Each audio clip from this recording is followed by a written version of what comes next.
Olá, irmãos, nós vamos dar sequência à nossa série de devocionais, agora pensando sobre o fundamento sobre o qual Jesus estabelece todas essas afirmações que ele vinha trazendo para nós aqui no capítulo 16 de Mateus.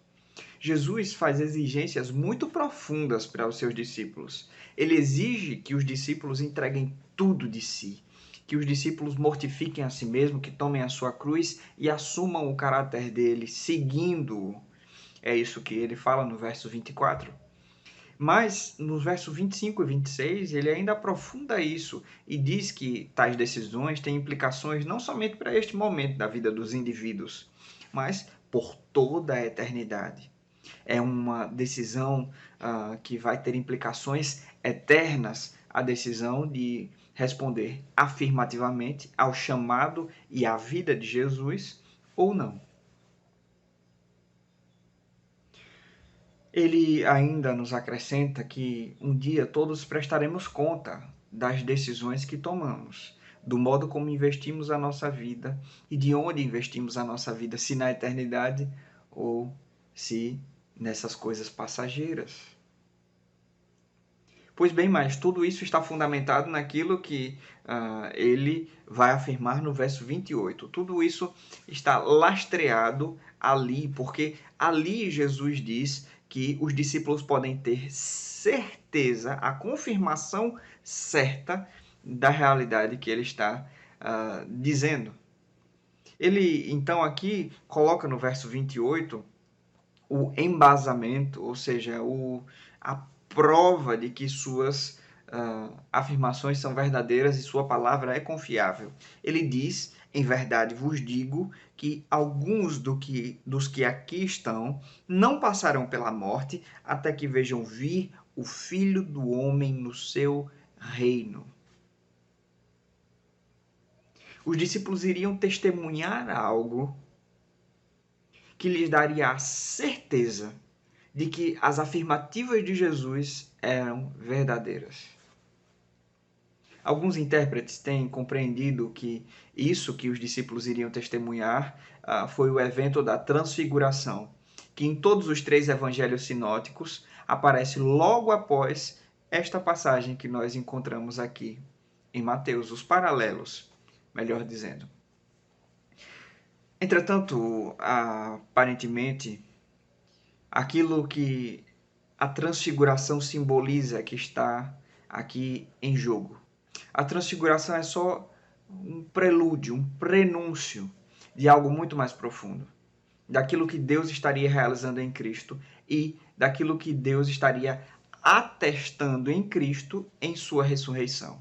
Lembre-se que no mesmo capítulo 16 de Mateus, no verso 21, Jesus deixa claro que ele precisa ir a Jerusalém, padecer nas mãos das autoridades religiosas, e não somente isso, mas morrer e ressurgir. A ressurreição é encarada ao longo de todo o Novo Testamento como o ponto em que Deus atesta a veracidade da mensagem de Cristo Jesus. Na ressurreição, Deus torna evidente a todos que Cristo Jesus era, sim, aquilo que ele diz ser. Aquilo que ele disse ser. Quem disse ser. Portanto, na ressurreição nós compreendemos que Cristo é de fato verdadeiro. Isso fez com que os discípulos, alguns deles incrédulos, todos eles tendo fugido no momento em que Jesus foi preso e desacreditado após a sua morte, transformassem as suas atitudes.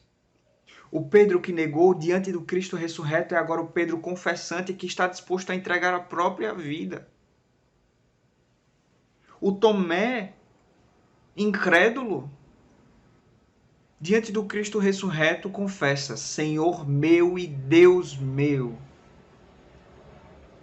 A ressurreição atesta para nós Cristo Jesus, vitorioso, A ressurreição atesta também para nós que aquilo que Cristo falou era verdade, que o seu convite tem bases sólidas, que a sua palavra é real.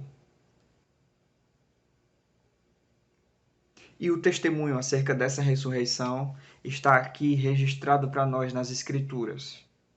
Testemunho daqueles que viram em primeira mão a ressurreição. O Cristo vivo, ressurreto. Daqueles que antes não criam e passaram a crer diante daquela maravilhosa realidade que Deus lhes apresentou.